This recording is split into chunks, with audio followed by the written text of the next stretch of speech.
இருமல் ஏற்படுது, கொஞ்சமாக குழந்தைங்க இருமுனா கூட காஃப் சிரப் போடுறது சரியா அப்படின்னு பார்த்தீங்கன்னா, இப்போ குழந்தைங்க வந்து கண்டினியூஸாக வந்து இருமிட்டே இருக்காங்க, நாங்கள் வந்து என்ன தான் பண்ணுறது அப்படின்னு நிமோனியாவாக கூட இருக்கலாம். ஸோ வந்து கண்டிப்பாக உங்களுக்கு இன்ஃபெக்ஷன் ஆகும்போது சளியெல்லாம் வந்து hello friends, welcome back to our channel baby food and care. இன்றைக்கி நம்ம சேனலில் ஒரு முக்கியமான விஷயத்தை பற்றி தான் பார்க்க போகிறோம். ரீசெண்ட் டைமில் நம்ம சேனலில் ஹெல்த் ரிலேட்டட் வீடியோஸ் வந்து போஸ்ட் பண்ணிகிட்ருக்கோம். நான் வந்து லாஸ்ட்டாக ஹைப்பர் டென்ஷன் ரிலேட்டடாக ஒரு வீடியோ போட்டிருந்தேன். அந்த வீடியோ பார்க்காதவங்களுக்கு ஐ கார்ட்லேயும் டிஸ்கிரிப்ஷன் லிங்க்கும் ப்ரொவைட் பண்ணுறேன். அந்த வரிசையில் இன்றைக்கி நம்ம பார்க்க போகிறது காஃப் சிரப். குழந்தைங்களுக்கு காஃப் சிரப் கொடுக்கறதுல பேரண்ட்ஸ் செய்கிற பெரும்பாலான தவறுகள் என்னென்ன, அதை எப்படி சரி பண்ணணும் அப்படின்றத இந்த வீடியோவில் பார்க்க போகிறோம். ஸோ வீடியோவை ஸ்கிப் பண்ணாமல் ஸ்டார்டிங்லேருந்து எண்டிங் வரைக்கும் பாருங்கள். நீங்கள் இன்னும் நம்ம சேனலை சப்ஸ்கிரைப் பண்ணலன்னா சப்ஸ்கிரைப் பண்ணி பெல் ஐக்கான் ப்ரெஸ் பண்ணிக்கோங்க. இப்போ வாங்க வீடியோக்குள்ளே போகலாம். அப்கமிங்கில் வின்டர் சீசன் வந்துட்டுருக்கு. அது மட்டும் இல்லாமல் நம்ம கோவிட் சுச்சுவேஷனில் இருக்கும். புதுசாக நிறைய இன்ஃபெக்ஷன்ஸ்லாம் வருது அப்படின்னு சொல்லிட்டு ஒரு சைடு ரூமர் வேறு போயிட்டுருக்கு. ஸோ இதற்கிடையில் நம்ம குழந்தைங்க கொஞ்சமாக இருமுனாலே நம்ம எல்லாருக்குமே வந்து ஒரு விதமான பதட்டமும் பயமும் வந்துடும். ஸோ அதனாலேயே பார்த்திங்கன்னா நம்ம வீட்டில் இருக்கிற ஏதாவது ஒரு காஃப் சிரப்பை குழந்தைங்களுக்கு போட்டு விட்டுருவோம். பட் இந்த மாதிரி கொஞ்சமாக குழந்தைங்க இருமுனா கூட காஃப் சிரப் போடுறது சரியா அப்படின்னு பார்த்தீங்கன்னா அது வந்து தவறு அப்படின்னு தான் சொல்லணும். முதல்ல இருமல்லாம் என்ன, அது எதனால் ஏற்படுது, எந்த இருமலுக்கு எந்த மருந்து கொடுக்குறோம் அப்படின்ட்டு நிறைய விஷயங்கள் வந்து நம்ம தெரிஞ்சுக்கணும். அப்போ தான் வந்து இந்த மாதிரி காமன் மிஸ்டேக்ஸ் வந்து நம்ம கண்டினியூஸாக செய்யாமல் இருப்போம். ஸோ முதல்ல இருமல்லாம் என்ன அப்படின்றத பார்த்துடலாம்.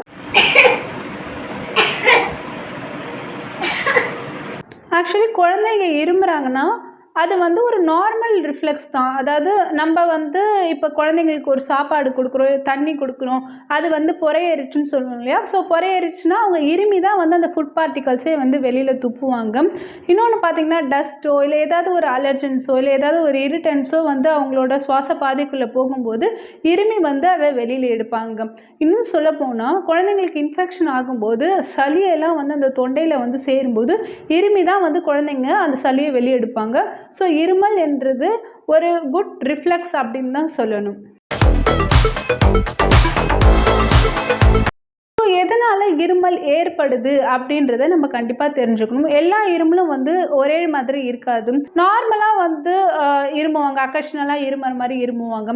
சம்டைம்ஸ் ஒரு பாக்டீரியல் இன்ஃபெக்ஷனாலையோ இல்லை வைரல் இன்ஃபெக்ஷனாலையோ இல்லை நார்மல் கோல்டு சாதாரணமாக சளி இருமல் பிடிக்குது இல்லையா, ஸோ அந்த மாதிரி கூட இருமுவாங்க. ஸோ இது வந்து எந்த மாதிரியான இருமல், இதுக்கு என்ன மருந்து கொடுக்கணும் அப்படின்ட்டு நம்ம தெரிஞ்சுக்கிட்டு தான் வந்து ப்ரொசீட் பண்ணணும். இருமல்லே பார்த்திங்கன்னா ரெண்டு விதமான இருமல் இருக்குது. ஒன்று வந்து பார்த்திங்கன்னா நம்ம குழந்தைங்க நல்லா இருமி சளியை வந்து வெளியில் துப்புவாங்க, அது வந்து ப்ரொடக்டிவ் கஃப். இன்னொரு சமயம் பார்த்திங்கன்னா இருமிட்டே இருப்பாங்க, கண்டினியூஸாக லொக்குன்னு இருமிட்டே இருப்பாங்க, ஆனால் சளியே வெளியே வராது, அது வந்து ட்ரை கஃப். இந்த ப்ரொடக்டிவ் கஃப் எதனால் ஏற்படுதுன்னு பார்த்திங்கன்னா குழந்தைங்களுக்கு இன்ஃபெக்ஷன்ஸ், வைரல் ஃப்ளூ இல்லை நார்மலாக கோல்டு இல்லைனா அவங்களுக்கு வந்து மூக்கு வழியாக சளி வராமல் தொண்டையில் போய் சளி போடுறதுனால அதனால் வந்து அந்த சளியை இருமி எடுப்பாங்க, இது வந்து ப்ரொடக்டிவ் கஃப். ட்ரை கஃப்பில் பார்த்திங்கன்னா இருமிட்டே இருப்பாங்க, நைட்டெல்லாம் கூட இருமிட்டே இருப்பாங்க, தூக்கம் கேட்டு போகும், பட் வந்து அவங்களுக்கு சளியே வெளியே வராது. இது எதனாலன்னு பார்த்திங்கன்னா ஏதாவது அலர்ஜன்ஸ் இருக்கலாம், இல்லைனா வந்து ஆசிட் ரிஃப்ளெக்ஸ் டிசீஸாக கூட இருக்கலாம். ஸோ இதெல்லாம் வந்து காரணம். ஸோ கண்டினியூஸாக வந்து குழந்தைங்க இருமிட்டே இருக்காங்க அப்படின்னா அது ஆஸ்துமாவாக கூட இருக்கலாம், சிஓபிடியாக இருக்கலாம், ஸோ நிமோனியாவாக கூட இருக்கலாம். இப்போ குழந்தைங்க வந்து கண்டினியூஸாக வந்து இருமிட்டே இருக்காங்க, நாங்கள் வந்து என்ன தான் பண்ணுறது அப்படின்னு கேட்டிங்கன்னா நம்ம வந்து யூஸ்வலாக செல்ஃப் ட்ரீட்மெண்ட் வந்து ஸ்டார்ட் பண்ணுவோம். தைலம் தடவி பார்ப்போம், இல்லை ஏதாவது கஷாயம் வச்சு பார்ப்போம். ஸோ அதெல்லாமே வந்து ஓகே, நம்ம வந்து அந்த மாதிரி கை வைத்தியமோ இல்லை பாட்டி வைத்தியமோ பண்ணுறோம் அப்படின்ற பட்சத்தில் அது சரியாச்சுன்னா ஓகே.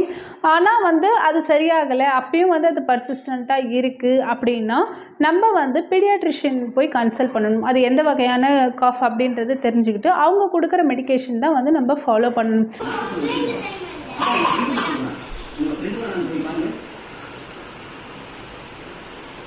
நம்ம வந்து இதில் வந்து காமனாக செய்கிற மிஸ்டேக்ஸ் என்னென்ன அப்படின்னு பார்த்தீங்கன்னா, இப்போது வீட்டில் வந்து பெரியவங்க வந்து இருமல் மருந்து யூஸ் பண்ணிகிட்டு இருப்பாங்க. நம்ம குழந்தைங்க இருமுது அப்படின்னு சொன்னோடனே அந்த பெரியவங்க சாப்பிட்ற இருமல் மருந்து இவங்களுக்கு போட்டுருவோம். பட் அந்த மிஸ்டேக் தயவு செய்து செய்யவே செய்யாதீங்க.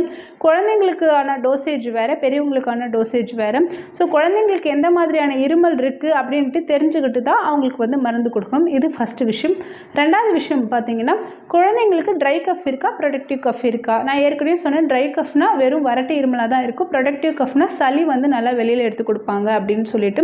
ஸோ எல்லா சளியை இருமி எடுக்கிற குழந்தைங்களுக்கு நம்ம ட்ரை கஃபோட மருந்து, அதாவது வறட்டு இருமலுக்கு கொடுக்குற மருந்தை போய் கொடுத்தோன்னா நல்லா சளி எடுக்கிற பிள்ளைங்க சளியே வந்து எடுக்காது. ஏன்னா அது அப்படியே வந்து சப்ரஸ் பண்ணிடும். ஸோ அதனால என்ன ஆகும், உடம்புக்குள்ளேயே வந்து சளி வந்து சேர ஆரம்பிச்சிடும். ஸோ இந்த தப்பை வந்து செய்யவே செய்யாதீங்க. இப்போ நான் வந்து ஃபார் எக்ஸாம்பிள் உங்களுக்கு ஒரு சிரப் வந்து காமிக்கிறேன். ஓகே, இந்த சிரப் பார்த்தீங்கன்னா உங்களுக்கு தெரியும். இதில் அவங்க வந்து கிளியராக மென்ஷன் பண்ணியிருப்பாங்க, anti allergic, antitussive for dry cough அப்படின்றத அவங்க மென்ஷன் பண்ணியிருப்பாங்க. குழந்தைங்களுக்கு கொடுக்குற காஃப் சிரப், அதாவது இருமல் மருந்தில் 3 வகை இருக்குது. ஒன்று பார்த்தீங்கன்னா இந்த மாதிரி ட்ரை கஃப்க்கு கொடுக்கறது, அது ஆன்டி டஸ்யூ அப்படின்னு சொல்லுவாங்க.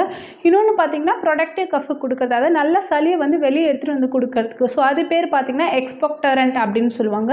3வது வகை பார்த்தீங்கன்னா மியூகோலைட்டிக்ஸ், சளியை கரைச்சி வெளியே எடுத்துகிட்டு வந்து கொடுக்கறது. ஸோ 3 வகையான இந்த மாதிரி இருமல் மருந்து இருக்குது.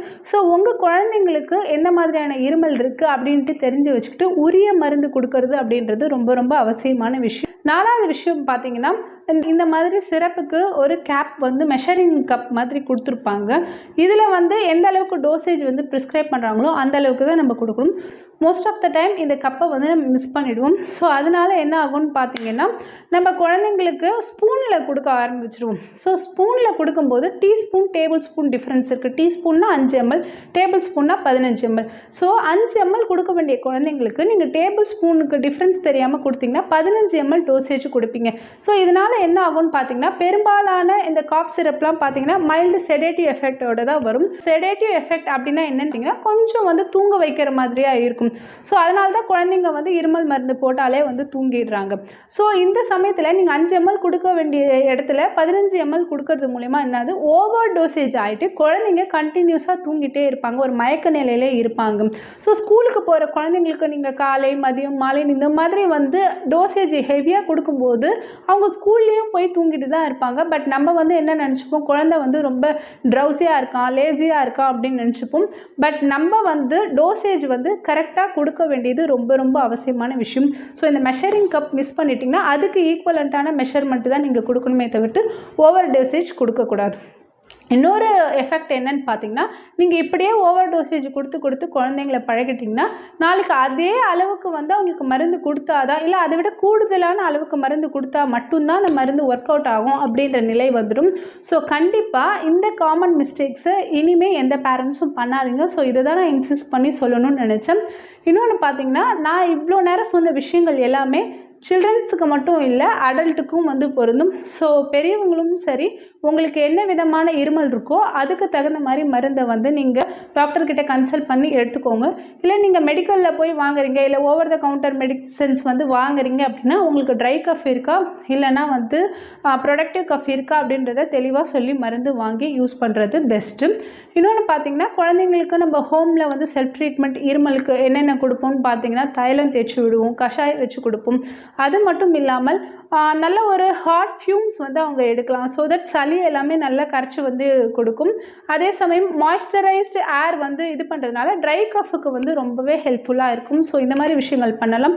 இது மட்டும் இல்லாமல் குழந்தைங்களுக்கு வந்து ரொம்ப சளி மாரெல்லாம் கட்டிகிட்ருக்கு, செஸ்டி கஃபாக இருக்குது அப்படின்னா கையை இந்த மாதிரி வச்சுட்டு பின்னாடி முதுகில் வந்து பேட் பண்ணி விடலாம். இந்த மாதிரி பண்ணுறதுனால பார்த்திங்கன்னா இந்த செஸ்ட்டில் இருக்கிற எஃபெக்டிவாக வர்றதுக்கு ரொம்பவே யூஸ்ஃபுல்லாக இருக்கும்.